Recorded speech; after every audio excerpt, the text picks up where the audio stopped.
अस्सलाम वालेकुम नाजरीन। आज की 3 बड़ी खबरें मिडल ईस्ट से सामने आ रही है, जहां बात होगी अमेरिका ईरान डील पर। अब भी नहीं बनी बात।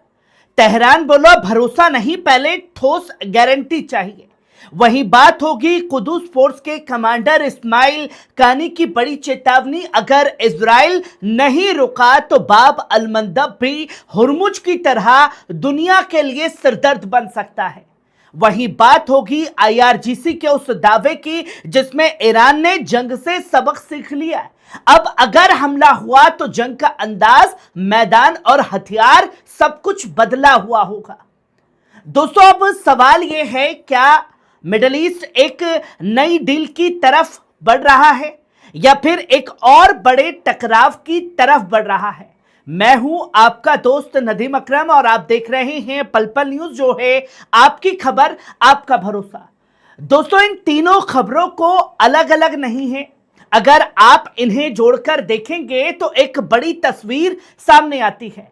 एक तरफ अमेरिका और ईरान के बीच बातचीत चल रही है, दूसरी तरफ ईरान के सबसे अहम फौजी कमांडर दुनिया को चेतावनी दे रहे हैं और तीसरी तरफ आईआरजीसी कह रही है कि अगर दुश्मन वापस आया तो इस बार जंग पहले जैसी नहीं होगी, उसे सबक सिखाया जाएगा।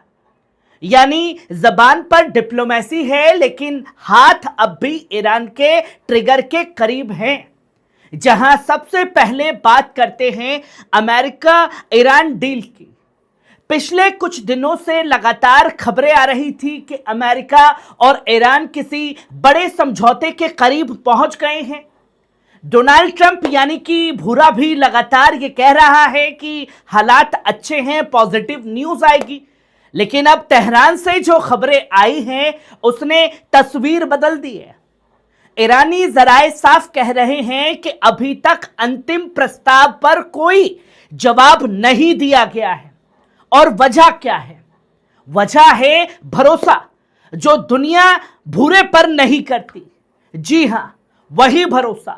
ईरान का कहना है कि अमेरिका के साथ उसका तजुर्बा बहुत अच्छा नहीं रहा है। कभी प्रतिबंध हटाने का वादा हुआ, कभी समझौतों की बात हुई, लेकिन बाद में हालात बदल गए।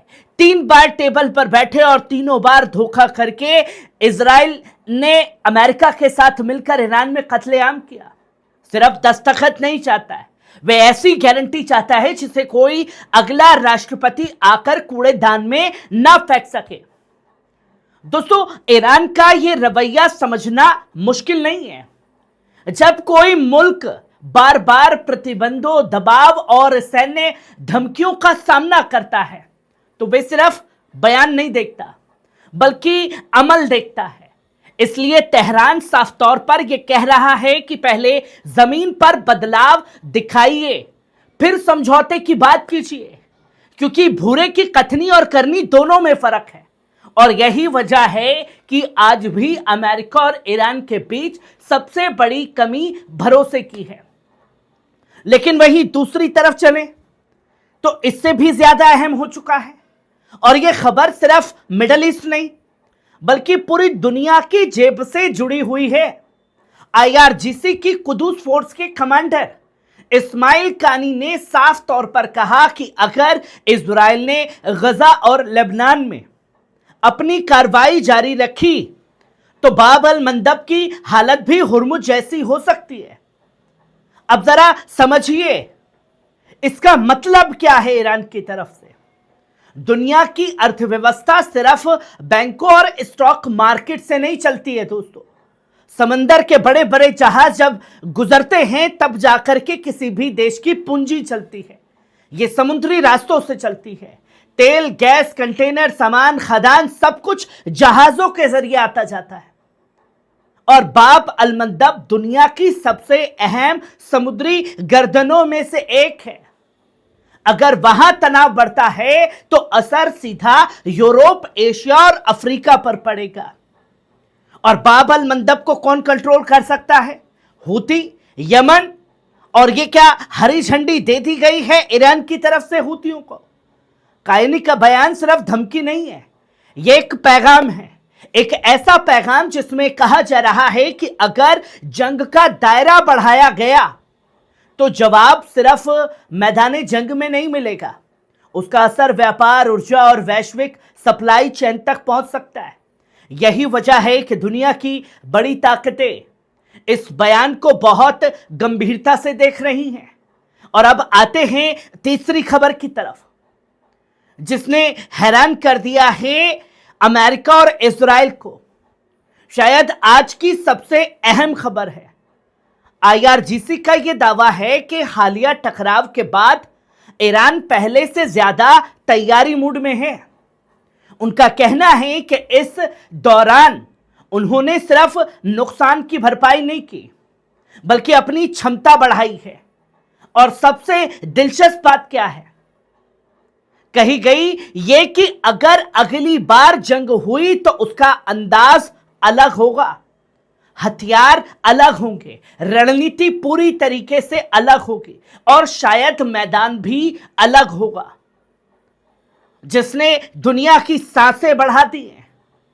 जंग सिर्फ मिसाइलों से नहीं लड़ी जाती दोस्तों, जंग जानकारी से भी लड़ी जाती है। और आईआरजीसी का साफ तौर पर कहना है कि हालिया संघर्ष ने उन्हें अपने दुश्मनों को समझने का नया मौका दिया है। कौन से एयर डिफेंस सिस्टम हैं, कौन से उनके निशाने पर ठिकाने हैं, कौन सी उनकी कमजोरियां हैं और कौन सी रणनीतियां इस्तेमाल की जाती हैं। यानी ईरान ये संदेश खास तौर पर देना चाहता है कि उसने सिर्फ लड़ाई नहीं देखी, बल्कि उससे सीखा भी है।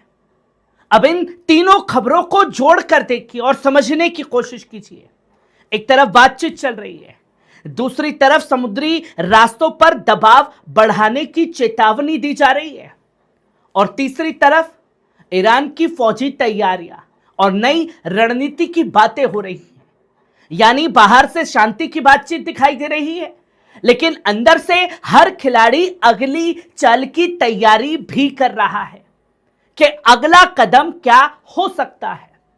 मिडल ईस्ट आज भी दुनिया का सबसे संवेदनशील इलाका इस वक्त बना हुआ है। यहां एक बयान तेल की कीमतें बढ़ा सकता है, एक मिसाइल पूरी दुनिया के शेयर बाजार को इस वक्त हिला सकती है, और एक समुद्री रास्ते पर तनाव वैश्विक व्यापार को प्रभावित कर सकता है। इसलिए आने वाले कुछ दिन बेहद अहम होने वाले हैं जंग के मैदान में। क्या अमेरिका और ईरान किसी समझौते तक पहुंचेंगे? क्या बाब अल-मंदब और हुर्मुज को लेकर तनाव बढ़ेगा? और क्या क्षेत्र एक नए टकराव से बच पाएगा? इन तमाम सवालों के जवाब आने वाला वक्त देगा, या कुछ घंटों में, कुछ महीनों में सामने होंगे। फिलहाल आप देखते रहिए पल पल न्यूज, जो है आपकी खबर, आपका भरोसा। दीजिए इजाजत, शुक्रिया।